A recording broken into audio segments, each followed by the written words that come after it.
मध्य प्रदेश सरकार से नेकपा एमाले बहराएलै छ। मंगल दिन 4 मंत्री आ 1 राज्य मंत्री मुख्यमंत्री यादव के राजीनामा बुझौलकै छ। सोम दिन मध्य प्रदेश के 12 में उपनिर्वाचन के लिए भेल मनोनयन के असर मध्य सरकार में देखल गेलै छ।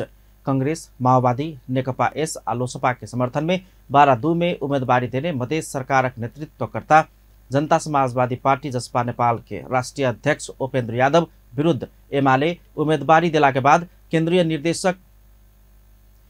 निर्देशन कहित मध्य प्रदेश संसदीय दलक नेता समेत रहल मुख्यमंत्री सरोज कुमार यादव एमाले के मंत्री सबके राजीनामा कर कहला के बाद एमाले के मंत्री सब राजीनामा देने स्वयं मुख्यमंत्री यादव धारणा रखे छथि।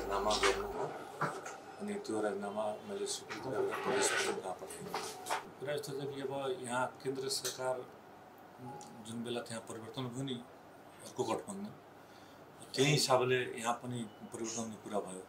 त्यही बेला उहाँहरूले भन्नुभएको थियो कि म राजीनामा गरिदिउँ अनि मैले भने कि त्यसको लागि कुनै किसिमको सहमति पनि भएको छैन, त्यसै कारण अहिले तपाईँ राजीनामा नगर्नुहोस्। अनि अस्ति जुन तरिकाले केन्द्रमा सहकार्य छ गठबन्धनको त्यही हिसाबले प्रदेशमा पनि लागू गर्नुपर्ने निर्णय जुन भयो केन्द्रमा त्यो हिसाबले मैले नै हाम्रो नेकपा एमाले दलका नेता माननीय सरोज यादवजीले मैले नै हिजो भने कि तपाईँहरू अब सहयोग गर्नुको लागि बाटो खुला गरिदिनुहोस् अनि यहाँ राजीनामा दिनु। यद्यपि एमाले के नेता सब 12 में उम्मीदवारी देला के कारण से बेसी केंद्रीय सत्ता समीकरण में देखल गेल आयल बदलाव के कारण अपना सब मुख्यमंत्री के काम कर सहज वही अभिप्राय से राजीनामा बुझाउने बतबै छथि। यद्यपि ओ सब सरकार के देने समर्थन के विषय में एखन कोनो निर्णय लेब नहीं सकल आ उपनिर्वाचन के बाद मात्र निष्कर्ष में पहुँचबाक धारणा रखले अनुसार हामी सहज ढंगले यसलाई हामी वातावरण बनाएर अगाडि बढ्छौँ।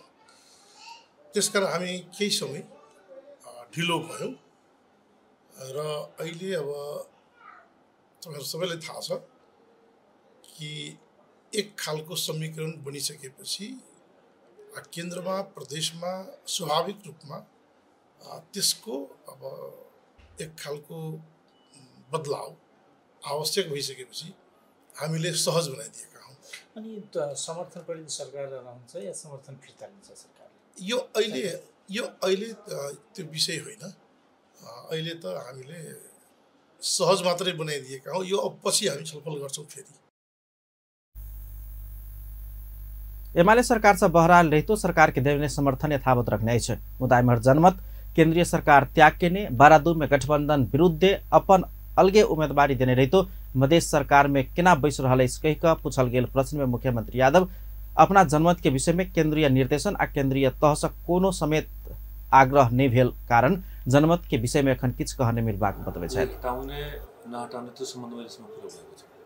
अनि वहाँ एमाले विश्वासको मत पनि फिर्ता गरेछ भने हैन, विश्वास मत उहाँ राजीनामा गर्नुभएको विश्वासको मत दिएकै विश्वास मत फिर्ता दिएको छैन। अहिले समर्थन फिर्ता लिनुभएको छ।